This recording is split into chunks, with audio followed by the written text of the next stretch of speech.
Cada aplicación que requiere de un filtro nos va a brindar información para poder especificar las características del filtro. Como la noción es totalmente espectral, normalmente esas características vendrán en términos de el rango de frecuencias que queremos que pasen a través del filtro, lo que se llama la banda de paso, y el rango de frecuencias que queremos que sea rechazado o cancelado por el filtro, lo que llamamos la banda de rechazo.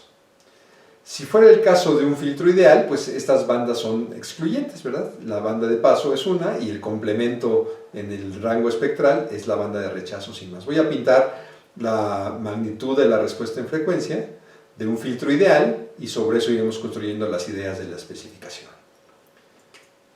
Sabemos entonces que graficamos la magnitud de la respuesta en frecuencia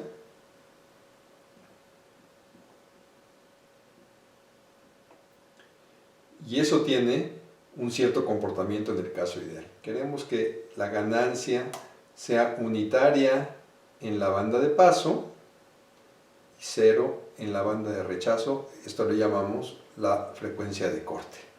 Ese es un filtro ideal. Y como su nombre bien lo dice, nos sirve para modelar cosas y para tener una noción más o menos clara de la teoría de los sistemas y cómo funcionan en el dominio espectral, pero naturalmente conseguir un filtro ideal va a ser algo imposible en la práctica.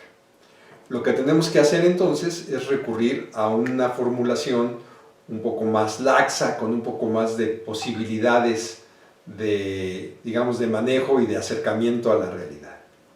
Entonces, vamos a plantear una función de transferencia diferente.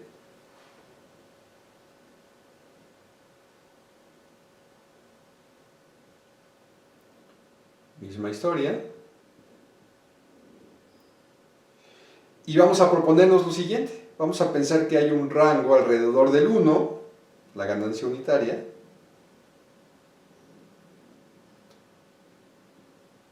en el cual vamos a permitir que la ganancia cambie en el caso ideal, en el caso real, perdón, y vamos a suponer que a partir de otra frecuencia vamos a tener al menos un mínimo de atenuación. Para evitar esa transición abrupta que el filtro ideal nos da, pero que no podremos tener en el caso de un filtro real, vamos a pensar que hay una banda de transición. Y entonces puedo hablar de una frecuencia de la banda de paso, donde termina la banda de paso, y una frecuencia donde inicia la banda de rechazo. Y vamos a llamarle, digamos, delta 1 a esa tolerancia. Acá vamos a decir que tenemos 1 más delta 1, 1 menos delta 1, y vamos a pensar que el rechazo mínimo a esta altura, de hecho lo voy a poner continuo, es delta 2. Y entonces, cuando yo planteo un filtro en estos términos, lo que digo es que quiero una ganancia con un error de más menos delta 1 en la banda de paso, que termine en omega p, y quiero un rechazo de al menos delta 2, que empieza en la frecuencia omega r hacia adelante. Esta banda que queda aquí intermedia, le voy a llamar la banda de transición, y muy probablemente, dependiendo de mis diseños y demás, la frecuencia de corte quede dentro de ese intervalo. Esto es lo que se conoce como una especificación absoluta de las características del filtro. No es lo que utilizamos en la práctica. Vamos a relativizar esta especificación para facilitarnos el planteamiento de los requerimientos del filtro.